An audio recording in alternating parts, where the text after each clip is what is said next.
Well, thank you, Madam Chair. I want to thank you for calling this hearing, and you are truly a leader on this subject and on so many other issues, and I'm honored to serve under your leadership in this subcommittee, and honored to be working with Senator Burr as well.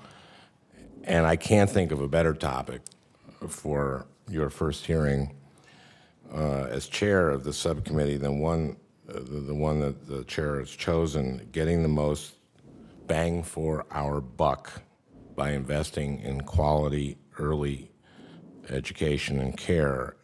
And I bring up this bang for our buck for a reason. I want to focus a lot of my questions on this because we're at a time now when we're looking at our long-term sustainability of our budget, of our deficit.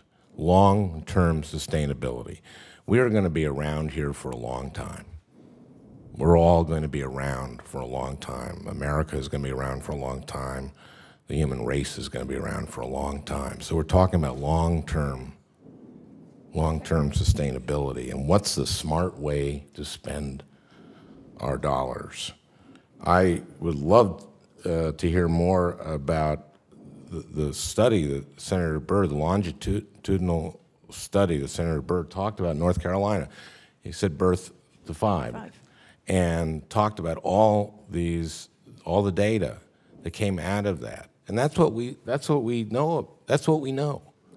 We know that kids with quality early childhood education, and we're talking, I think, prenatal to 5. We know that they have better outcomes in so many different ways. We know that they have less repeating of grades. We know that they're less likely to be in special ed. We know they have better health outcomes. We know that there's less teen pregnancy. We know that they graduate from high school more frequently, that they go to college more frequently, that they graduate from college more frequently, that they get better jobs and pay more tax dollars, and we also know they end up in prison far less. Think of the savings of all of that I just rattled off. Think about that. And so when you think about our budget and what we're spending on, let's consider that. I think there can't be a more important discussion that we are having in how we invest our dollars. So I want to talk about this because we hear things like $3 per dollar to $16 per dollar. So that's a wide range, and the chair wants us to be precise. So I want to talk about some of the data on this, and we're probably going to have to, Art Rolnick is here from my state of Minnesota. He's an economist, and I want to talk about that. But I want to talk about some kind of, I have some friends who are very good friends of mine who talk about Head Start fade out. And this happened, I believe, early on. There was, and then they stopped there. And early on, there was this assumption that Head Start would increase IQ, and it did increase IQ at a certain point. Then it stopped increasing IQ, and then it settled down, went back down. And then everyone stopped there and said, "Oh, Head Start isn't really worth it." But then they kept doing the longitudinal study, and they found out all these much better outcomes. So I want to get into today what the actual science is, what the economic science is on the return on investment of early childhood education. And obviously we're going to get into issues of quality, and obviously we're going to get into issues of what works and what techniques work, whether it's home visits and whether it's prenatal, then home visits, and then schooling, and et cetera. But can you speak to specifically what we know about the studies of Head Start?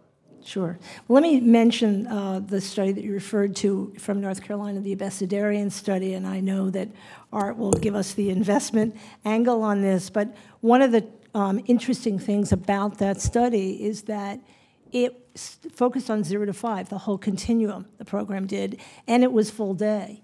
and it had qualified staff. And the provisions that that program had, I think, would be important to look at to get to Senator Mikulski's point about being specific. And so one of the things we should do is go back to that program and think about what did it look like in detail to see. Now, the times have changed. It was a very different time. But I think there were some core elements of that study that we should look at in thinking about where we go next. But let me come back to the Head Start story. You know, we know that Head Start has a positive impact on school readiness. If we look at the Head Start impact study, 4-year-olds, the benefits were concentrated in language and literacy, parenting and health. For the 3-year-old group, we had positive impacts in all 4 areas studied: cognitive development, social emotional, parenting, and health.